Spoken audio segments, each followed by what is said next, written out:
I received an email asking, how do I reduce my risk of injuries? And the answer to this question is not going to go down the path that you would normally think. It's actually going to go down a path that actually requires more movement, not less, and I'll explain. When you look at the stages of development within a muscle, what most people don't realize is that muscles have stages of development to the point that they become stagnant and they can even become more receptive to an injury. When you look at, like with all of our clients, we utilize a 6-week training block, sometimes an 8-week training block. And the reason why we do that is the first week is always assessments. The second week and the third week is all about creating muscle confusion. Then what we do for the next 2 to 3 weeks is we allow the muscles to go through what we call an adaptation stage, and that's where they actually become strong. And just like our brains, our muscles start to become bored with the same routine. And ironically, when a muscle gets into a same repetitious pattern, the risk of injury goes up quite a bit. Now, I could do a separate video on all the reasons why injuries occur. I could give you a quick one just for the sake of time here. What happens when you're doing the same routine over and over again? You start to become bored and you get this idea, I think I'll stack on a bunch of extra weight, more than I normally do, just to stimulate the challenge of the workout. Well, if you make that increase in weight too much, you could actually end up tearing one of the attachments off. Like for example, the easiest one to illustrate is you overwork your biceps and you end up pulling the long head of biceps off of the shoulder joint.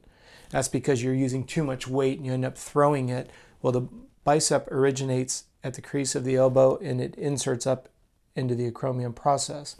So what we strive to do with our athletes is we change up the way that we stimulate all of the muscles from head to toe every 6 to 8 weeks for this exact reason. Create confusion, create adaptation and growth, increase in strength, and then change the program up before the muscles become stagnant, stale, and then receptive to an injury because of doing something out of the ordinary. Now, I will say a bicep curl is a bicep curl, right? The only way you can activate the bicep is to bring the wrist towards the shoulder. The only way to activate the tricep is to take the wrist away from the shoulder. But what you have to keep in mind is when are you introducing the bicep, the shoulder press, the abdominals, the quads, changing them up in the order, the speed of the lift, the time. As you guys may or may not be aware, you can make a workout difficult by increasing the amount of load, increasing the amount of repetitions, or shortening the rest interval. We like to add a different dynamic, and that is, what order do you run into the bicep? Where do you introduce the bicep workout in a workout? How many times does the bicep get cross-activated by doing something like reverse pull-ups? Hands are facing your chest. You do a pull-up that way, you're going to engage bicep. Those are the types of things I want you to be keeping in mind, because if, let's just say that you overuse the biceps, the risk of tearing it goes up quite a bit. Now, this is completely different than doing supersetting and things like that. What I'm talking about is when you're putting together a dynamic workout, and we refer to it as functional strength, a word that tends to be overused here on the internet nowadays, we're wanting to make sure that you activate every muscle, primary and secondary, in every single workout, but we change the order, we change the speed of the lift, we change the duration of the activities, we adjust the work-rest ratios. But the point being is I want to challenge you, if you haven't changed up your workout in a long period of time, please do so. This will definitely decrease your risk of injury.